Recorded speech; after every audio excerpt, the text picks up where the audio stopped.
but okay. So the volume will be about the same anyway.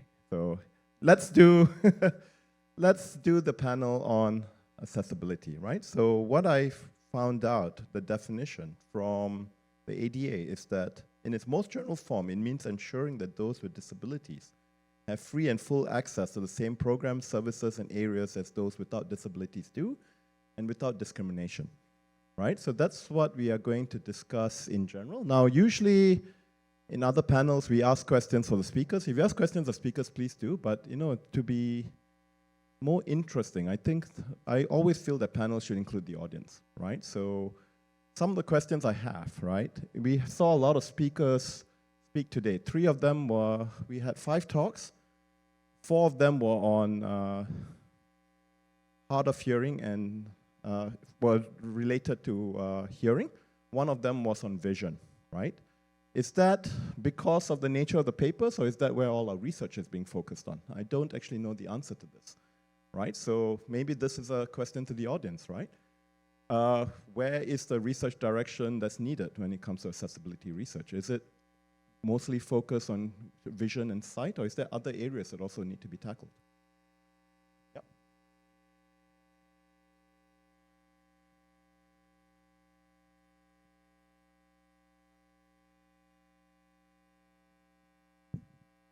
Hi, this is Vitika Arnold from UC Irvine. This is a great question. I actually did some literature on this question recently, so it's fresh in my brain. But majority of accessible research is done on blind, low vision, and hard of hearing. I think it's about like 70, maybe 80%. And there is 20 or maybe 15% that's done on cognitive disabilities. My research focuses on cognitive disabilities like ADHD, which is very similar to autism, but it's much more niche. So yeah, I definitely do think that there needs to be more of a interest or focus on invisible disabilities, disabilities that happen, with different neurodevelopmental differences, as opposed to the disabilities that we can see, right? So physical, hard of hearing, blind and low vision. Also in my seminar, we talked about how the funding is more geared towards deaf and hard of hearing and blind and low vision research. So it could also be that there's just more funding in those areas. And where the funding is usually where the researchers go. But I'm interested to hear what other people's opinions are about this topic.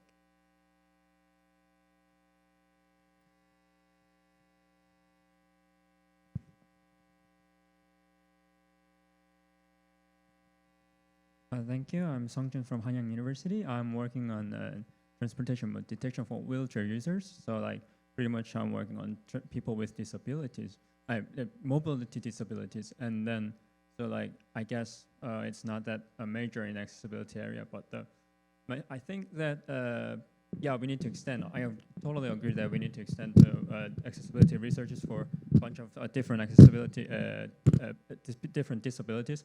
But also, my question comes from those kind of situation is that is it because we cannot, the reason why we can't exactly extend our research to a whole bunch of different disabilities because we don't really have those kind of technologies?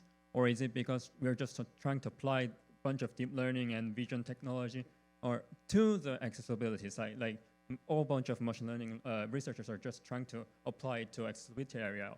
Or is it, we might need more focus on real disabilities, people with disabilities? So one of the questions that actually made from the speaker was that they don't really know, that they don't really, we don't really know what deaf people know. And me too, I don't really exactly understand what wheelchair users exactly need. So we need to maybe focus more on their needs first and then try to apply their technology to those kind of subjects. Did you guys want to respond to that? Sorry. So speaking as a disabled person and a social justice advocate, I want to agree with Vitika that there are too much research on very narrow areas of disability. I think we need more work on intersectional disability. When I talk to my particularly Black colleagues who are disabled, they talk about the additive differences. And we can't just have colorless people. We need to be talking about race and gender and how things add. We also need to make our media more inclusive.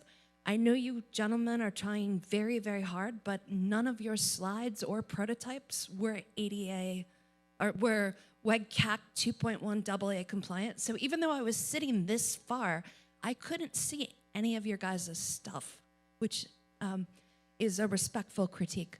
And the other thing I want to say is I think we need to have more focus on the social model of disability. My deaf colleagues are very prickly about technology fixing us. And what I really liked about some of these interfaces is that it was switching the burden to the able-bodied people to accommodate people with disabilities. And I think we need to shift more of that focus. Traditionally, too much UbiComp has been on fixing the cripples, and let's fix the able-bodied people instead. Thank you.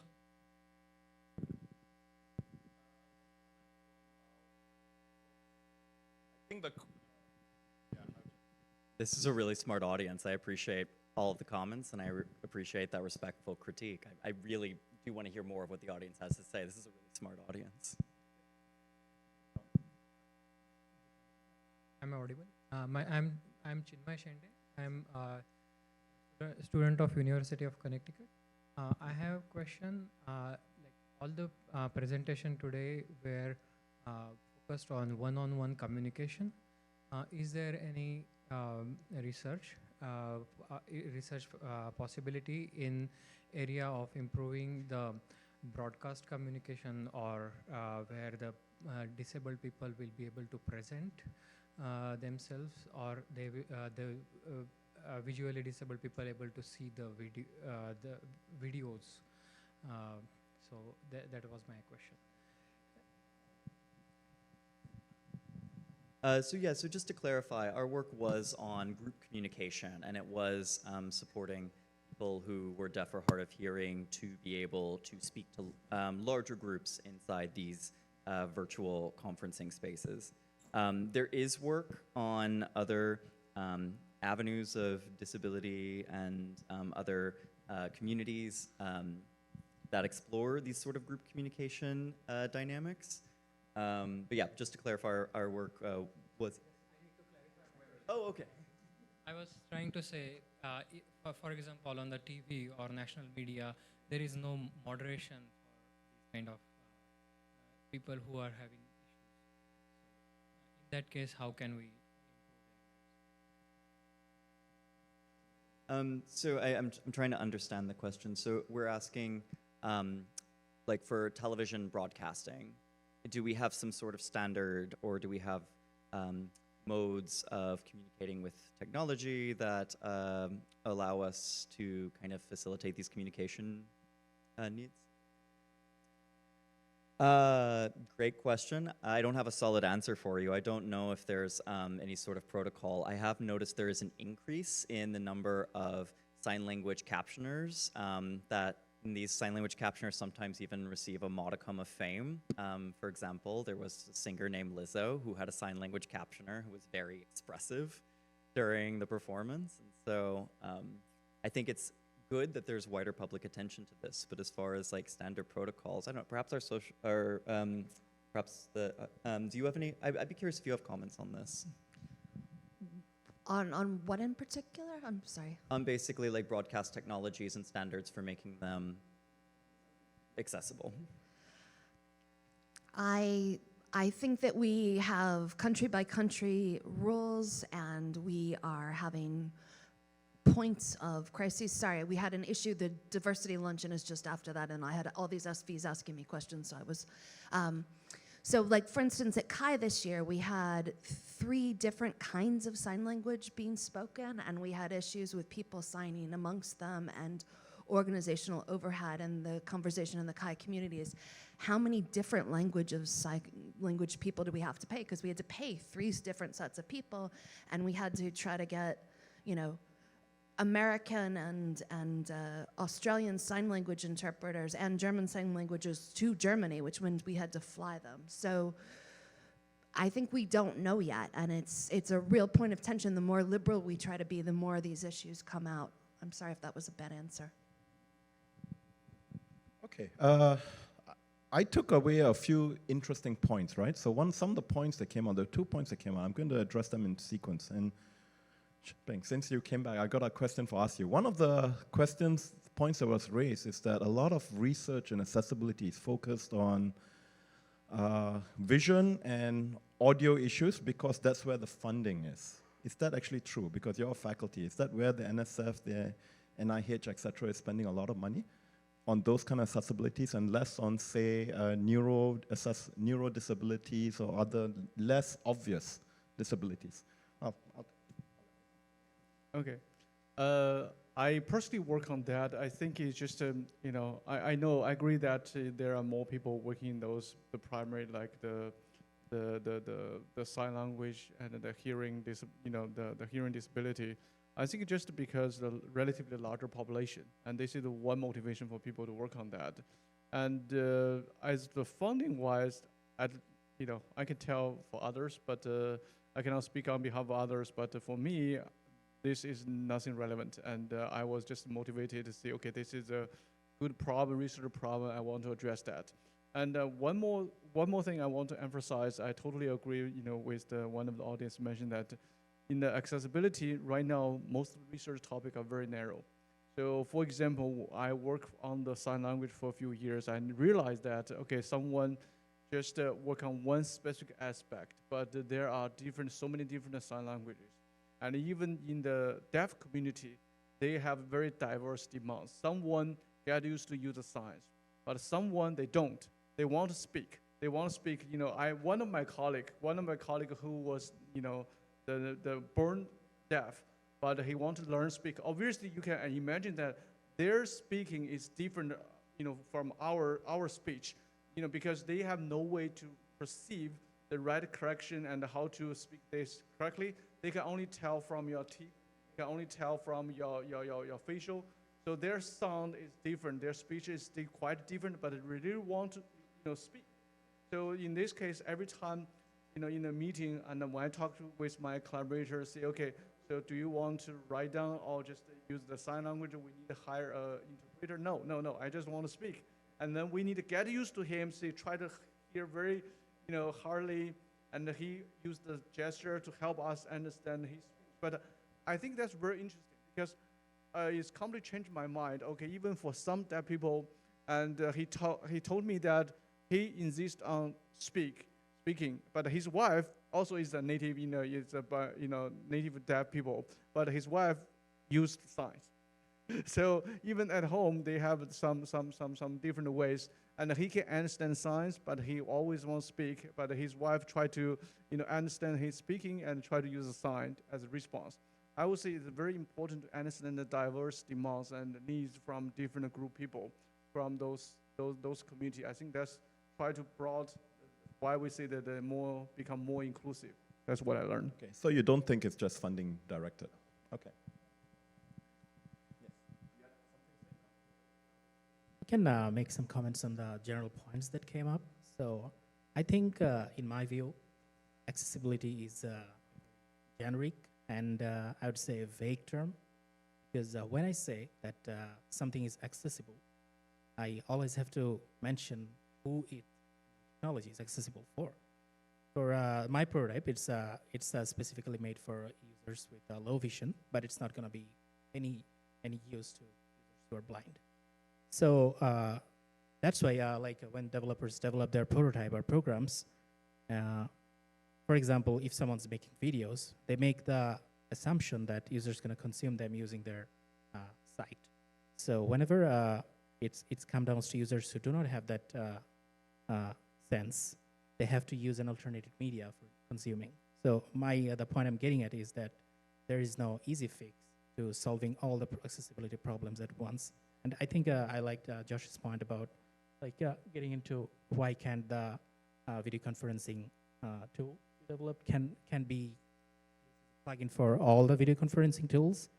And I think it pretty much comes down to that because the all work we do in accessibility is mostly duct tape fixing, technology that's already there, and we're doing our best to make them accessible for certain user bases. Okay, that comes to. I just wanted to agree with everything you gentlemen said, but I wanted to add the perspective in the disability community. The belief is that the funding reflects social biases towards which disabilities are acceptable to talk about in public or not. There's still significant stigma around mental health, particularly some mental healths, neurodivergences, and there are some disabilities that people just get embarrassed to research, and we have to think about that too. Thank you. Okay, yes. Let me raise this point, right? Because I want to go to controversial point 2, which is actually more controversial, which is what the gentleman over there raised, which is that a lot of the research in vision and audio is because we have 30 years worth of work in that area, and a lot of people have realized they can't publish in that area anymore. So they take the existing techniques and throw a new use case on top of it and claim it's novel, right? Take all the YOLO work, take all the SIFT work, take all the LSTMs, everything which SIGGRAPH will not take anymore, and just put it on a new thing and just submit it. Is that true?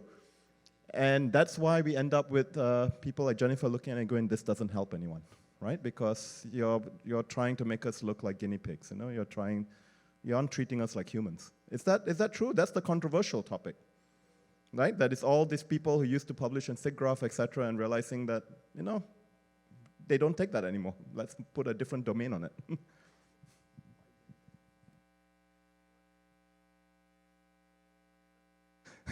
Too real?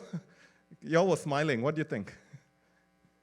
I mean, I've all reviewed lots of papers, right? I should ask Judy at the back, who's probably not wanting to get into this, as an editor of Inwood, is whether this is what the style of papers they see. I totally agree with you that definitely, I believe, some of the researchers definitely thinking this way. Okay, so let's change a different application, and hopefully they will accept that.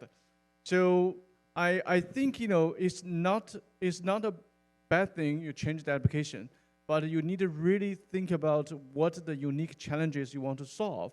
If there a new application has the different challenges, different perspectives, yes, using the approach to change an application is okay. So you can help a group of people. You can work well in a new application domain. I think this is definitely acceptable. But if your focus is only say, hey, I want to change the application to show, how well my techniques may work, I think that's not acceptable, because that's what I keep saying by working with the groups with special needs over years. I learned, initially I had the same idea, say, hey, yeah, how well my techniques may work, but later on I say, okay, it's not how well your technique may work, it's how well they will perceive, they will accept that. You can really help them. It's not say, okay, you have a great technique, you really want to push to them, say, you have to use it, this is great. So, anyone else? I want to add a little bit about that aspect.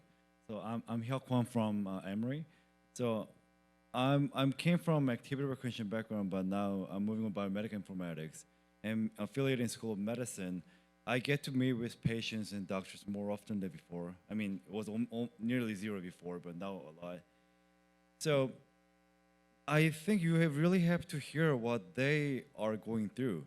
And then we are seeing a lot of work in UbiComp about deaf and hearing and ASL work, but then I'm getting to know about movement disorders.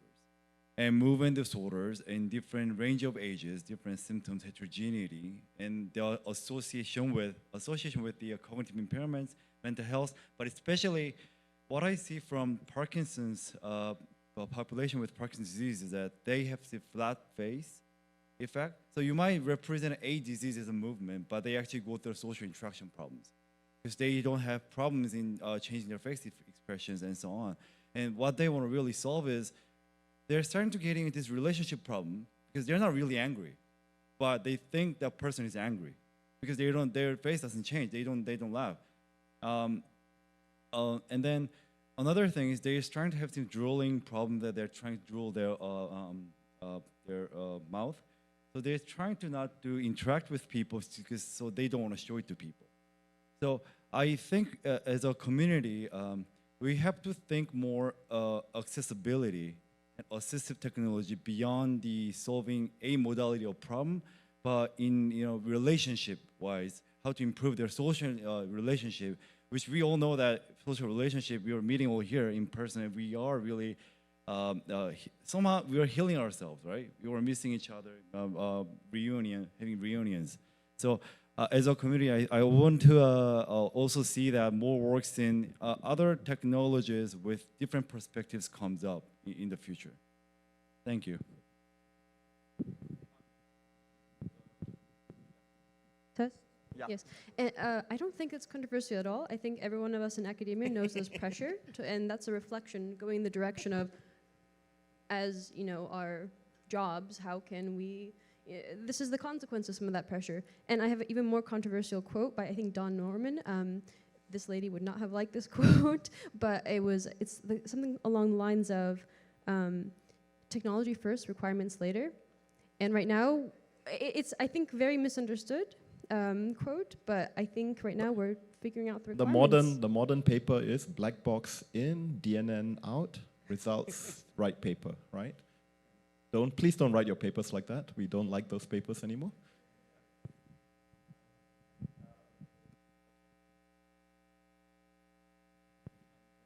So I've got a question adding to those kind of comments.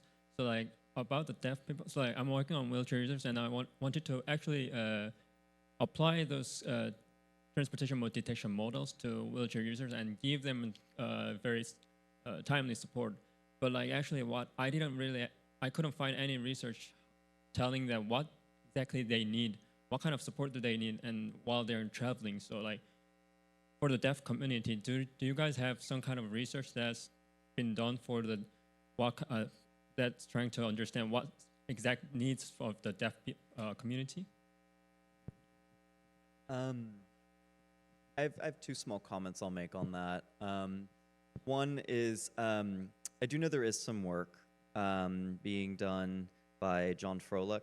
I think it's called Project Sidewalk, if I'm not mistaken. It might be of interest. But the second comment I have is that oftentimes in this sort of work, there's not a ton of research that's specific enough to speak to the use cases or the interests that you're trying to explore. And so that's why it's really important to work directly with these communities and have them be active members in the design process. So you do build something they actually will want to, what they will actually help them.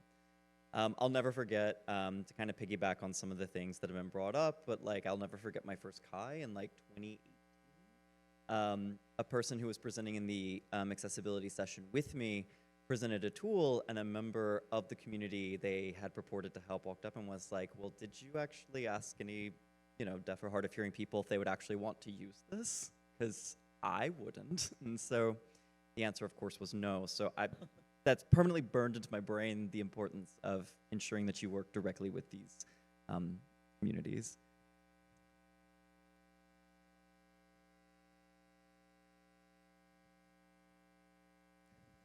I think an additional layer that I'd love to hear your perspective on is the fact that we're at a conference that includes, computing in the name, and the fact that like all of our innovations and all of our research is kind of a little bit biased because we're selecting for computing research. There's a whole broad, there's many other conferences, many other fields, and just thinking about how computing was developed historically because it was information technology, like sharing information that's often speech or text or things you have to view or things you have to hear.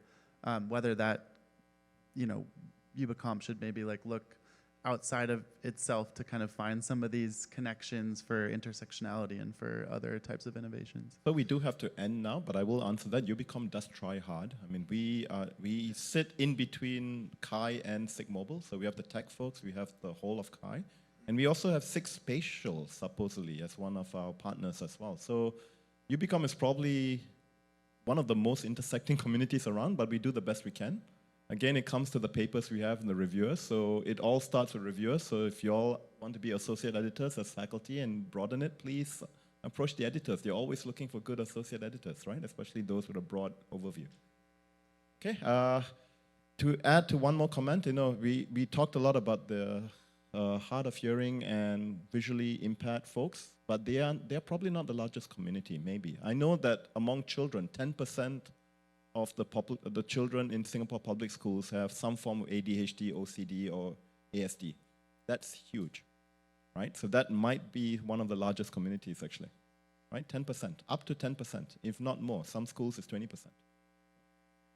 Yep, lots. And that's children. It gets much worse as you get older, right? Okay.